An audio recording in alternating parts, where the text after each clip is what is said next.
Welcome back, peeps. Real Tech Talk episode number 40. Today, we're coming with the technology, as we always like to say, KISS, keep it simple, stupid. This is a technology that you implement, goes right into your existing multifamily assets, and the point is to reduce your costs, detect and sensors in the field, which, by the way, we love that. We're doing it in construction all the time. Now they've come up with a solution for the multifamily space. Sit down, meet my boy Nadav, ProSentry, coming at you hot. That's why we're here, bro. This is Real Tech Talk. Boom shakalaka. So who the hell are you, bro? You know, what are you into? What do you do? Yo, you can keep it real here. Tell me about these real estate players. Eric Brody is the managing principal of CEMVC LLC. All opinions expressed by Eric and podcast guests are solely their own opinions and do not reflect the opinion of CEMVC LLC. This podcast is for informational purposes only and should not be relied upon as a basis for investment decisions. Clients of CEMVC LLC may maintain positions in the securities discussed in this podcast.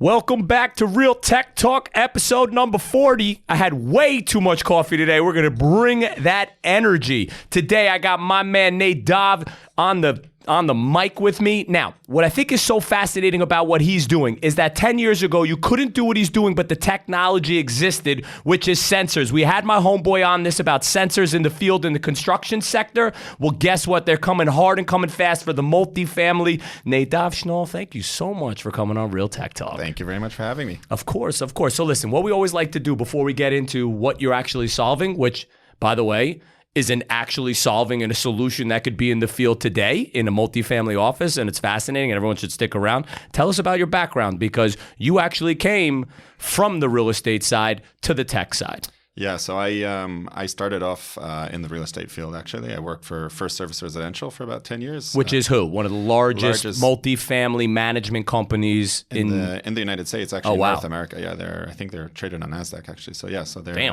they're pretty big. And what'd you do for them? So I worked part of the luxury division, so new development. So essentially, they're any type of property that was a new luxury development, new building, we would come on board with them a couple years before opening, consult for them, walk them through the process. Which I think that people have to know what a nightmare that is for the management company, just so they understand. Because when the developer builder is finishing the asset, there's this turnover where they were the ones in charge. But then move-ins, how people are going to get in, the common charges, offering plan, how they're going to get services, like all of a sudden it gets passed off to you. You need to learn the construction and the mechanical systems of that building, no? 100%. And I think that was one of the advantages over then, because you would really get a better understanding of a building instead of just getting in, here's the final product and it's completed. We would actually be involved, see drawings before the building was actually built, consult from an operational perspective, say, hey guys, you're missing out on this, or you don't have enough space to back a house, or your security cameras, you're not going to catch anything, or you have 3 entrances to the lobby. This is going to be a union building. That means 3 different doormen. That's going to cost you X more in monthly common charges. So it was really great from that perspective instead of getting a final product. And then once the product was ready, but just to go back, so management today, and that has sort of changed completely, is management is creating your brand, right? Correct. If you're actually trying to brand the experience of the consumer living in that building, condo or rental, in any luxury space, it's the management company that you are now putting in charge, which is not your entity, that is responsible for creating that experience. Correct. And I think that's really one of the advantages and why I came into, starting this company, because I think really it's the deep understanding of what the clients need, what a building needs, where I wasted time, where I wasted money for my clients, for my buildings. And now that's what I'm coming to solve. So wait, so how long were you in that space at First Service? So I did that for 10 years. And what did you see? What was the? Well, what did I not see? We saw quite a bit, and I was involved in multiple very, very interesting properties in the city. Anything from the Plaza condominium, that was the first property I actually worked on 432 Park Wait, Avenue. so the Plaza condo was a conversion of the Plaza Hotel? Correct. So we're talking about White Glove. Correct. And then you did 432 Park, you said? 432 Which Park again, Avenue. like people have to understand, we're talking about the most iconic, highest end luxury assets being developed.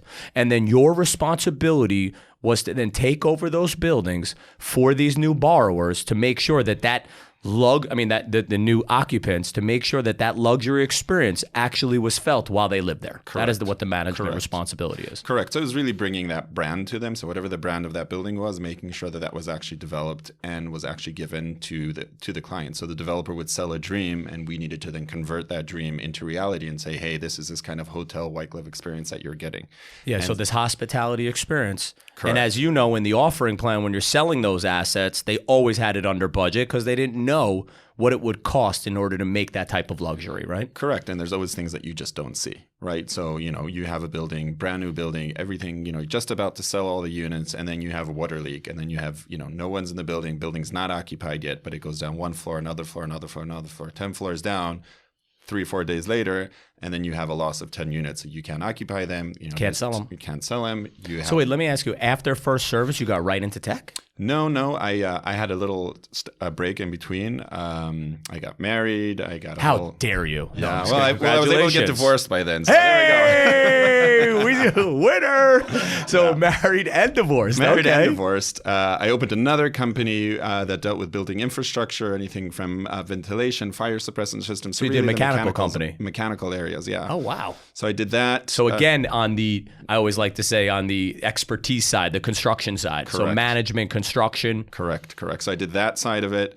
I did that for about 3 years, and then got back to doing what I'm doing right now, which is... But what was the introduction? Now, so you saw these problems, but how did you have any background in IoT, hardware, software? And then you'll give me the breakdown as to what you're doing.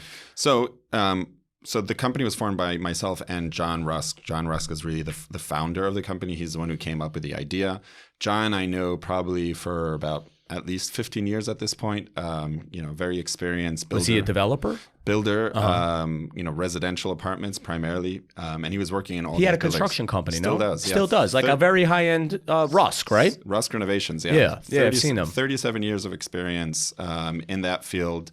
Did dozens of apartments within specific buildings that I've worked in. So massive domain expertise, right? Correct. But how did you get any of the technological, even so walk me through and then tell me the name of the entity. Walk you through. Like now you have this domain expertise. You see all these issues. How did you then resolve that there was some technology out there that could be a resolution for you? Like what was the beginning of just sort of this, the seed of this idea? Yeah, 100%. So I think part of that is John just had a huge leak in his house upstate. And he had a leak upstate, and the insurance company came over to him, and they paid out for whatever the leak was, and they gave him this solution.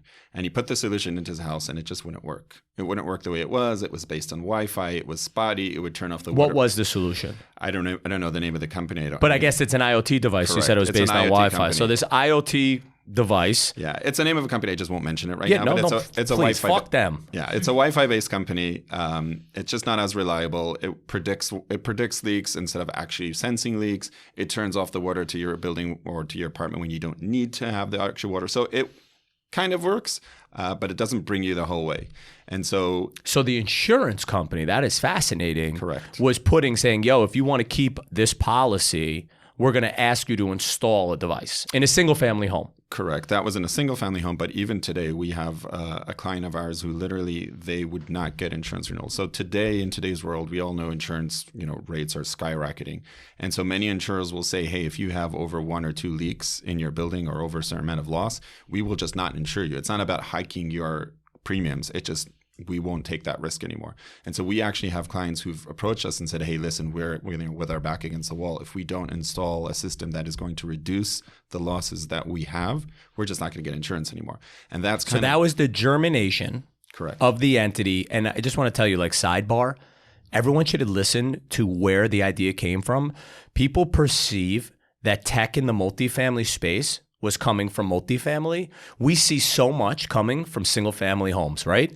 Ring, Nest, sensors Correct. leak detection, all coming from single family first. Why? And then people are like, why? It's like, because the implementation is easy, very right? quick. Like it's very quick. You can rely on existing infrastructure. You can rely on Wi-Fi. off the shelf, right? And you don't have to really integrate it. Correct. So now tell me, what are we doing? What do we got? So we took that and we said, how do we take that forward? How do we add additional capabilities? How do we make this a robust commercial solution, right? So like, sure, you can give a solution to a single apartment. You can give a solution to another apartment. We have another client of ours who just had, a bunch of residents, like the board took the initiative and said, hey, we're going to encourage owners to go ahead and install these systems throughout their apartments. But what is it? Give me that single sentence fucking name of it and what it's doing. Okay, so ProSentry. ProSentry, there she is. There it is. Yeah, so ProSentry. And we are a building monitoring company. What we do is we aggregate different types of sensors onto one platform, and we continuously monitor the property for different types of faults that can have. So for example, water leaks. We will let you know within seconds that you have a water leak coming from your sink or from your bathtub or from a mechanical area, so to speak. We have our system installed. So one is water leak, boom. Water leak, yes. We have mechanical malfunction. So we can tell you, your boiler, hey, the temperature is under a certain threshold or certain areas, or elevator motion, hey, your elevators are not moving or something like that. So it's really a wide What else? range. Keep going. So we got elevator, we got boiler systems, we've got leak detection. What else is now out there? So gas detection, that's huge. We could talk about that in a little bit. There's an upcoming law that's coming out in New York City soon, so that's going to be huge, especially for New York City.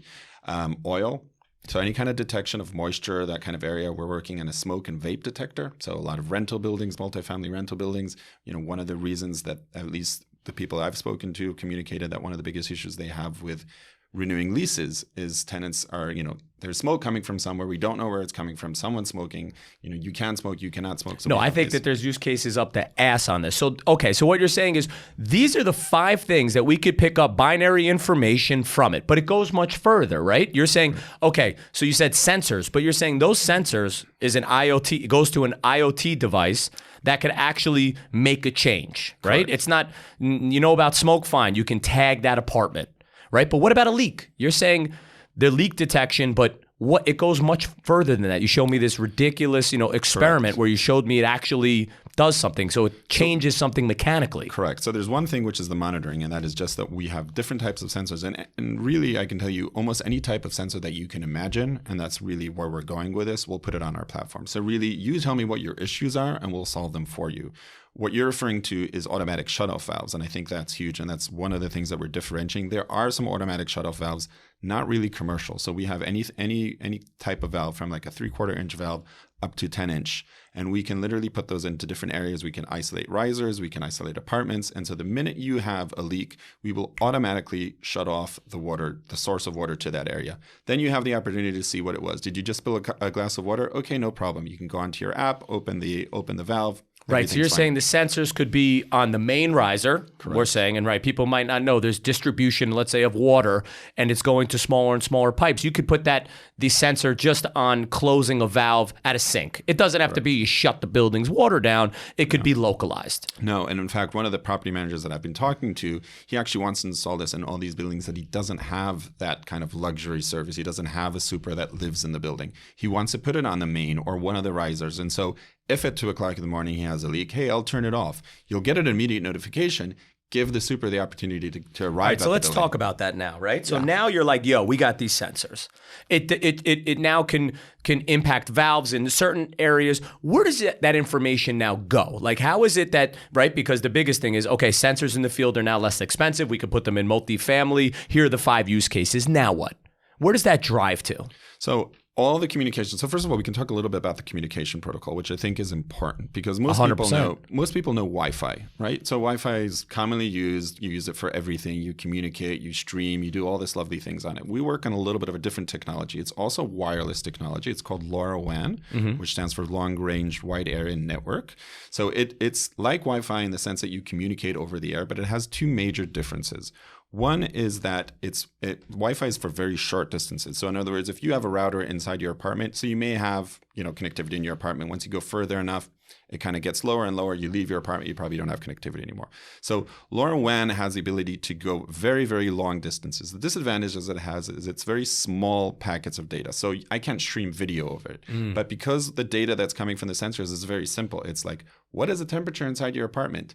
Is the temperature below 50 degrees? Hey, you may have a frozen pipe. Right, it's binary, hot, cold. Like you just it just needs to, very short one data, or the other. Very quickly. So but long distance. Very long distance. But that's only relevant, I think our audience needs to know, is because you are saying it needs to be reliable.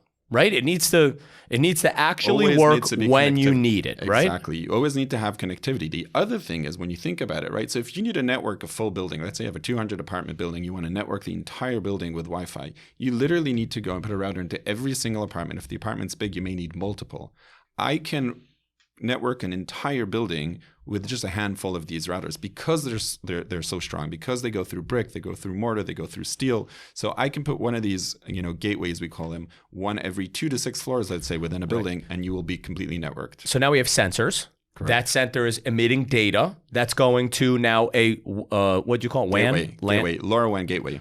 But what's the acronym again? LoRaWAN, network. long range wide area network. So now it goes to the wide area network. Boom. Now the network is then communicating to what? So what's the UX? What's the user experience, and who's getting that information? Right. So we have of course we have an app, so you can actually have all that data on your app, and we have a platform, and we can also integrate to any existing system. Well, that I think is what's fascinating, right? Because now okay, so it's sensors in the field, not necessarily yours, proprietary, license, it doesn't matter.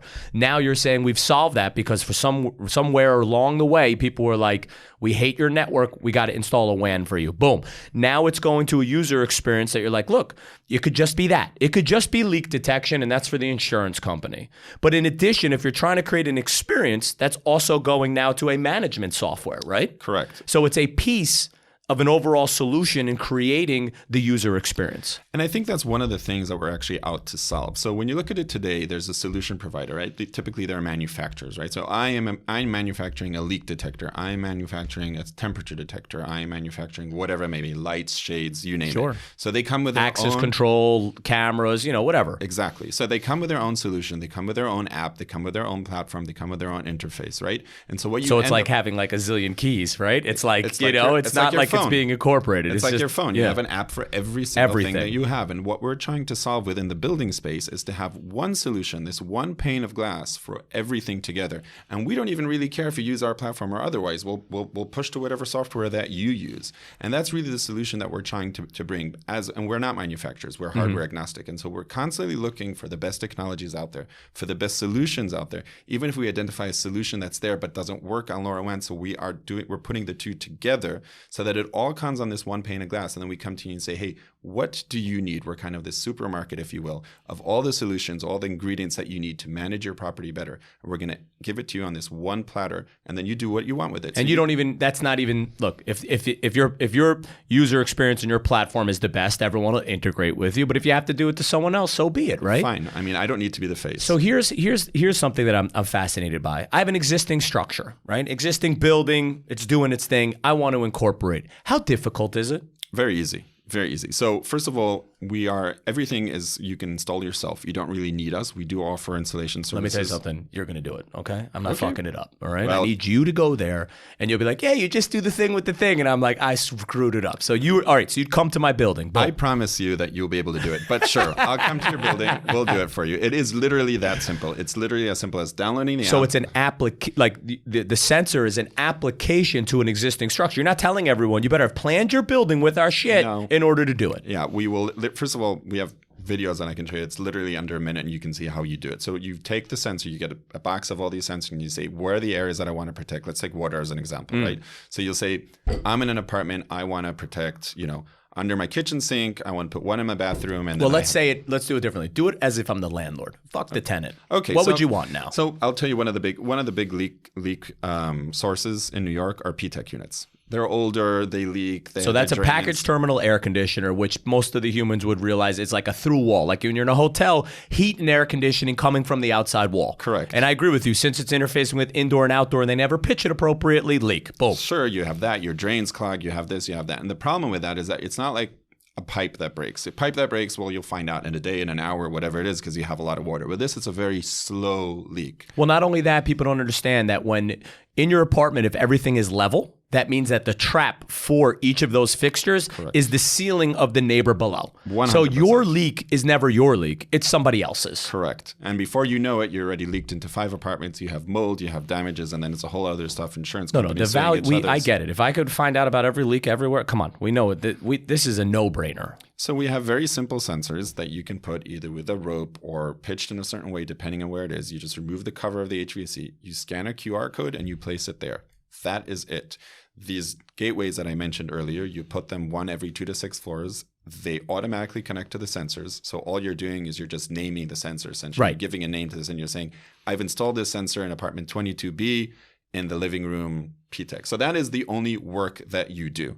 Other than that, By the way, it's fascinating that you don't have to pre-plan this. You know how crazy it is that you are a solution. If it's an existing structure, just get it done. well, you just tell me what your issues are, and I'll give you the solutions. That's really what it is. So you say, hey, I have issues with my PTech units. I say, how many PTech units do you have? 100? Okay, then you get your order, and that's it. You literally place it. You want us to do it? Sure, we'll do it for you. That's just me, but maybe other people do it yourself first. I'm trying to be cost conscious, right? I'm trying to give you a solution that's affordable. So that's really where we're. So let's get to that now. So how is the business of it? How are you now charging? Like, what was your model? So our model is we charge per sensor, and the sensor comes with everything. So it doesn't matter. We'll look at your building. We'll see what it is. We'll ask you how many floors you have.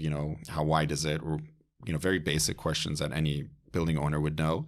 And then you get the sensor together with all the gateways, so everything's included. And the cost of the sensor is around $60 per sensor. So that's kind of the model. And it's an upfront cost, or is it it's SaaS? An upfront cost. It's an upfront cost, and then it converts to SaaS. So you pay for the monitoring. So, for example, the gateways we don't realize, so they need to communicate to the outer world, right? Because we talked about creating this inner network within a building, which is at LoRaWAN. But somehow that data needs to go out because it needs to get to your phone. It needs to get to wherever.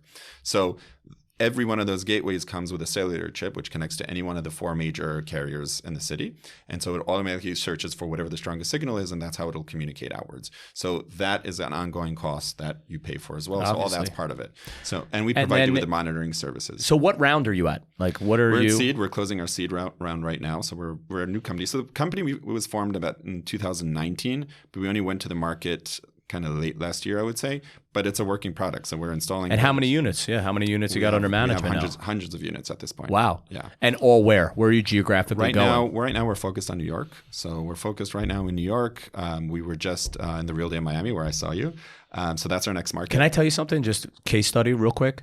So I got a call from a friend of mine who's saying, we got water in our living room. This is Miami because I had this crazy storm, right? Wouldn't that be like you could have sensors on the outside, like a different sensors, leak detection coming through the outside wall? We could do that. That depends on where the locations are. In New York, I can tell you another use case that we have is terraces. So we all know that when, fall comes, there's a bunch of leaves, there's other stuff that goes in terraces. And as much as the management companies always say, hey, clear your terraces, most people don't.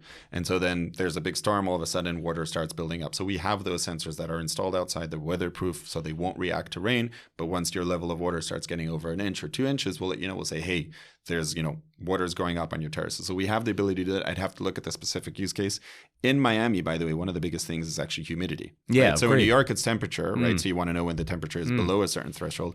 In Miami, it's at humidity. So and the pipes will sweat, right? Pipes, everything will just go. You'll have, your floors will buckle. If it's a new, parquet floor, your floors will buckle. So you just want to know that you're maintaining a certain temperature. For developers, that's huge, right? You just gave over an apartment. You want to make sure that a certain temperature and a certain humidity level is kept in the apartment. So we can and always then you can make use sure. that against your unit owner who didn't then keep the appropriate humidity and can't come after you for the floors buckling. I mean, sure, yeah, you could do it that way. But as a unit owner, I would also say, hey, I actually want to make sure that my apartment is at a certain temperature because I don't have a detector in my finger and say, hey, this is, this I'm at the right, or I may not be there. Maybe this is sick and home, right? Or maybe I'm going somewhere else. So you want to make sure that the humidity is always kept at a certain level. So where do you see now the company, like what's your goal now for the next 365 days? Now that you've launched, like how many units? Scale.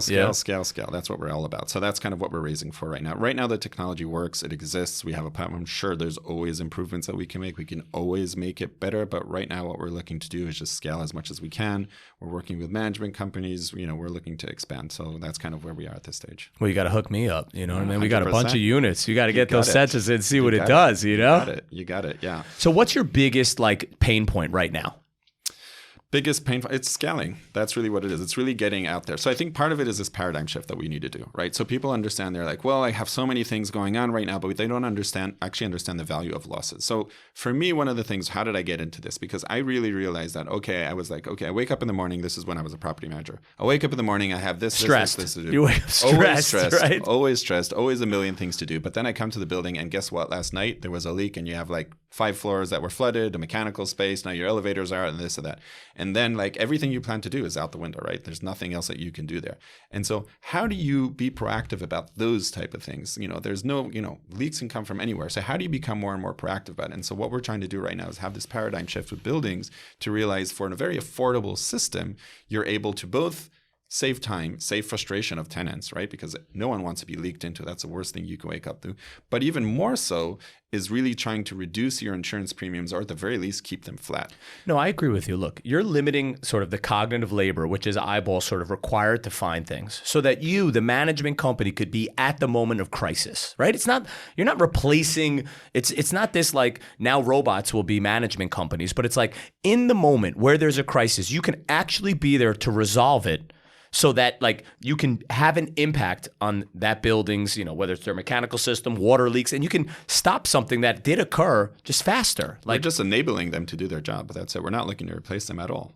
We're actually looking just enabling them. So instead of them wasting time with communicating with people and communicating with insurance companies and doing all that, we're just going to say, hey, you have a leak here, go solve it. Turn off the water, like now. The pipe. That's it. Done. And you don't need it to be that the management company goes, whoever's the closest human. If you got a plumber, it can get there. The super there. Like, boom, someone's just on it. Stop it. Take your time. Figure it out. When you're sure that it's fixed, everything, then turn the water back on. All right. We come to the point in the show where I get to ask you like 5 rapid fire questions. You can definitely answer with like more than like a sentence, but it's supposed to be like quick and dirty. All right? Okay. What are the most important maintenance issues that need to be addressed in older buildings? Definitely water, 100%. Leaky pipes. In 10 years, where do you hope to see PropTech? PropTech as a whole or PropTech as me?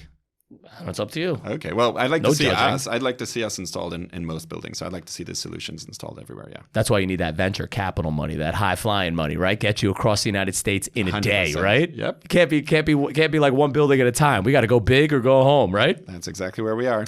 All right. What is one feature that you think will be coming or would like to add that maybe doesn't even exist yet to ProSentry? So I'd like to talk about gas for a second. I think that is going to be the biggest thing. It's going to be more than a sentence, but gas is going to be one of the biggest things. So in New York City, they've passed a law called Local Law 157. It's going to require that gas detectors are installed in every single apartment that has a gas appliance in New York City. So but isn't that CO?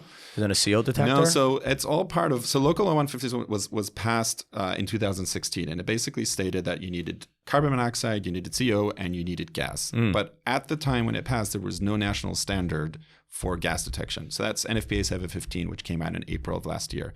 So now NFPA came out, 715 came out, and actually on Monday there's a hearing with the DOB where they're going to roll out this law. So very soon, according to what it says right now, May 2025 is when the law is going to be enforced. So you're going to need these detectors in every single apartment. Yeah, but that is a single detector. You're just saying you will supply that, but at least it'll go to an application to know where it's actually going off instead of just beeping somewhere. Well, we can do 2 things. So first of all, we can just beep somewhere if that's what you want to. But I think the big advantage of that is this is not just a water leak where you're just talking about gas. We're talking about life safety at this point, right? Yeah, it's like you're creating a smart apartment. You know what I mean? Like we're creating smart buildings is what we're doing. Agreed. But like it's interesting because people are like, oh, smart apartment, smart. Like I want the blinds to go up and down. You're like, actually, that's not what could make something smart, right? Gas detection, leak detection. Like it's all there getting that information, right? If you're away or you own a building and you're away, you feel as if it's almost as if you could see it, and then you can create a digital twin, and you can really show them, and it could like pop up, right? Well, put yourself in the shoes of a firefighter right now. He got a call. He says, "Hey, there's a gas leak in this such and such building," right? So he comes to the building right now, and he starts smelling. He has a little device, and he says, "Oh, it's here. Oh, it's there. Oh, I think it's coming from this apartment or from this room." And then he has to take the risk of opening it, not knowing what's on the other side. Well, he puts holes everywhere. Exactly. Or he just shuts off the gas of the building, and we all know what a disaster that is, right? Well, because our audience should know, it doesn't just come back on when he's done. That's a whole shit show of testing and everything else to make sure the entire building is safe again. Hundreds of thousands of dollars of repiping many times. So if I can tell you, not only do you have a gas leak, not only where do you have a gas leak, but what is the level of gas in the apartment? Is it safe for you to enter? Is it not? That's a whole different story. I mean, we've met with a fire department and they've said they love this solution. They're like, this is amazing. So they'll actually know not only where it is, but they'll know, hey, it's safe. We don't need to close the gas building. We'll just walk right in. Open it up. Open the window. I smell legislation with ProSentry's name on it, huh? We are required by the federal government. Well, we're not required. We're going to offer it, and you don't have to. The legislation doesn't say it has to be monitored, but this is a whole other level of making buildings smart. Last question. How do you see AI, if at all, into your technology? 100%. So predictive maintenance. So I think that's huge. I mean, there are other companies that work there. I think that's just, there's endless of what you can do. I think part of the issues today is that it's expensive. So one of our goals is to get into those areas.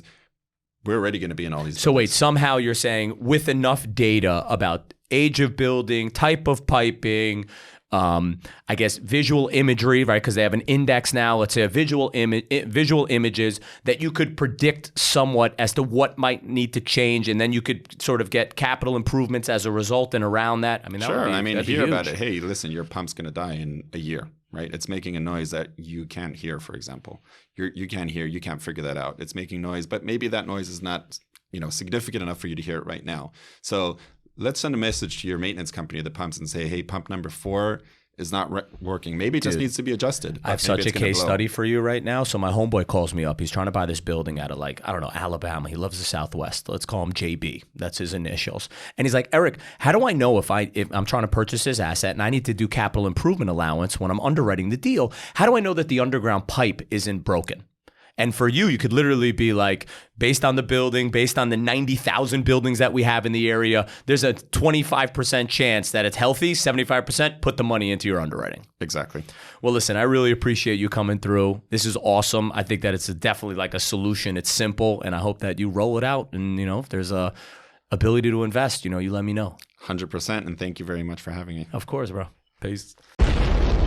You know how we conclude over here. As we always say, is something a medicine or is it a vitamin? And as you've been seeing into the PropTech space in 2023, many of them have been going the way of the dodo bird, extinct. Capital is way down. But sometimes there's diamonds in the rough. And I can't front.